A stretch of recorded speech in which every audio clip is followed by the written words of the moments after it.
What is up, everybody? RandomRandomMan here, bringing you my review for The Creator. Set in a future impacted by war between the human race and the forces of artificial intelligence, the plot of this sci-fi action thriller basically follows an ex-Special Forces agent, played by John David Washington, who was recruited to hunt down and kill the Creator, who has developed a mysterious weapon with the power to end the war by destroying mankind itself, played by Madeleine Yuna-Voiles.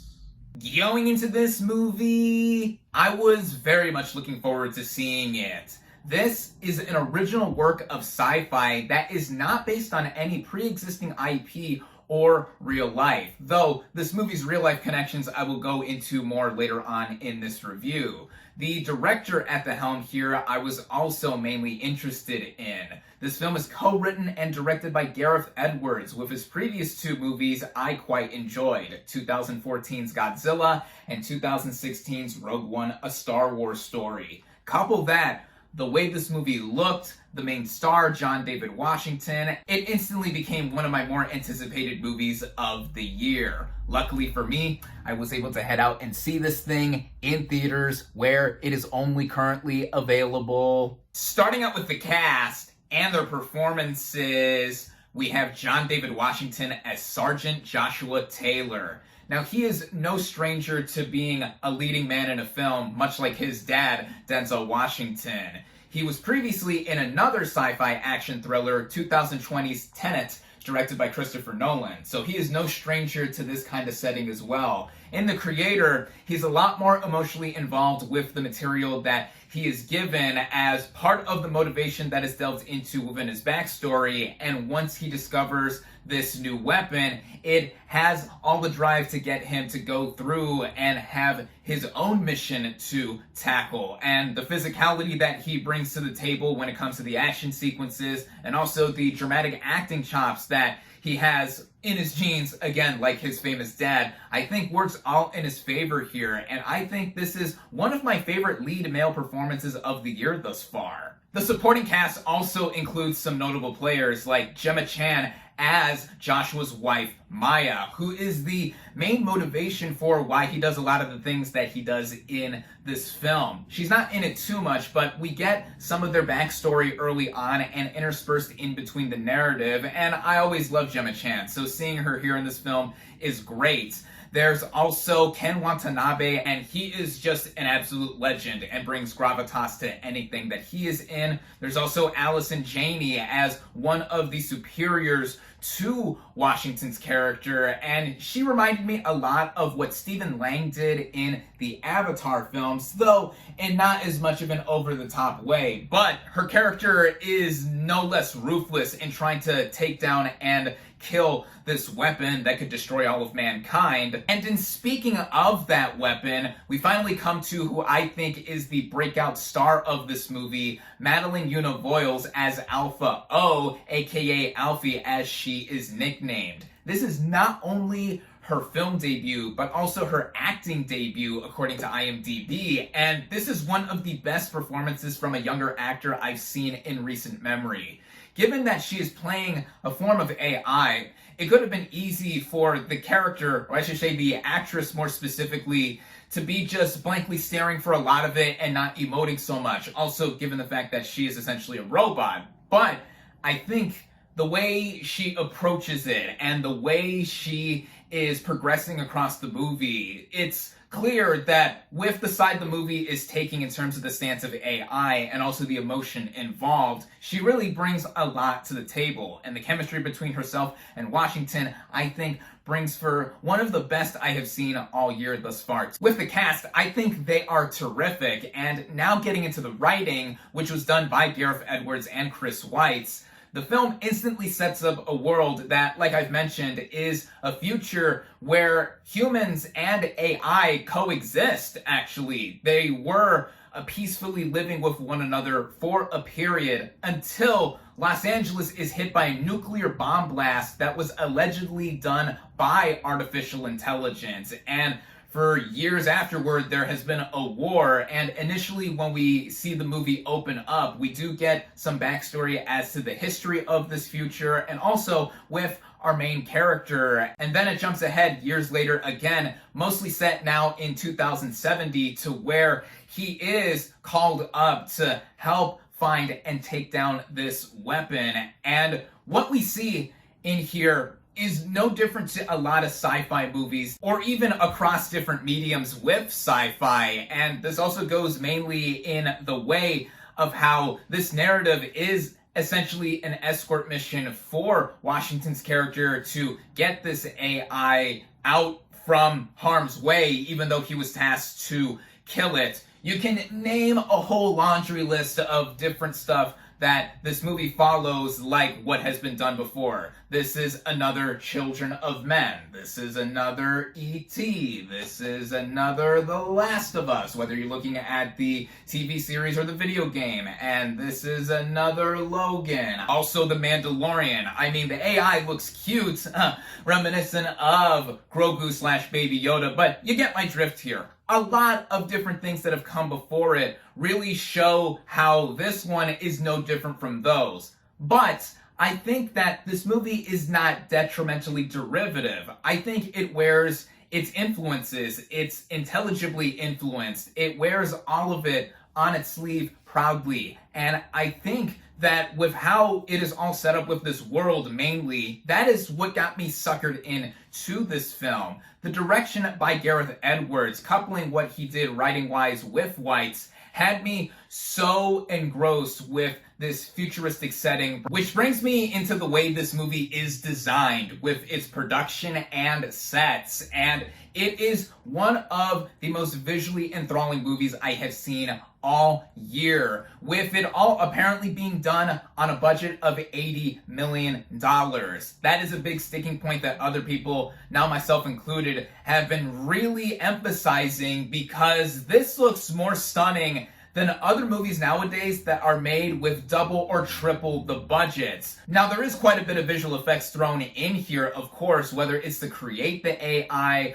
or other things that are visually fast-paced, but it is all so natural looking. It feels like it is tactile and just shows that budgets can be well managed or economically used, with a filmmaker like Edwards having a background in visual effects, helping a lot to help create this living, breathing world. This futuristic Los Angeles has a lot of its own influences from past movies or works of sci-fi. Two examples that come instantly to mind are the Blade Runner films, which I adore, and specifically to this movie, there is a big centerpiece visually with this US military space station called the Nomad, which routinely sends out missile strikes against villages or places where AI are living. A lot of the imagery here does remind me of war films such as Apocalypse Now, with one part of this futuristic setting taking place in a place called New Asia, which brings to mind this influence here. A lot of Vietnam War-esque imagery here that helps emphasize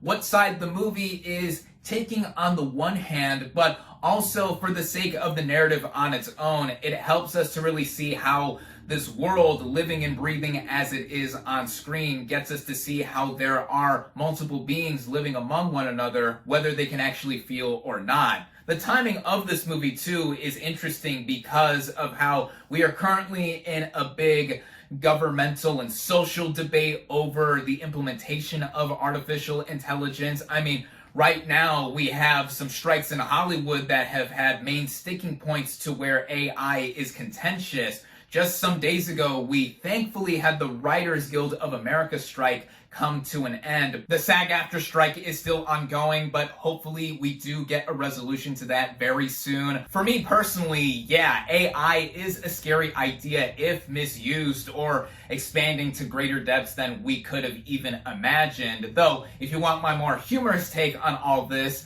as I showed with my intro at the top of this video, I am part robot, essentially. I have a titanium post on the side of my head for me to wear a baha, a bone-anchored hearing aid. So if AI does take over, don't worry, y'all. I will be on your side, the side of the human race. But again, yeah, with the timing of this movie, it is very topical. And with a sci-fi context, this is nothing new, as I mentioned before already. But again, I think the way the world has been built up from the get-go, and also the characters, I think it all more than worked and fell on me to where I was so into what was happening all around. And with more technical elements that are here, there is a lot to praise aside from the design and visual effects. The cinematography, which was done by Greg Fraser and Oren Soffer. Fraser last year won the Oscar for Best Cinematography for Dune, or Dune Part 1, and also did the cinematography for last year's The Batman. So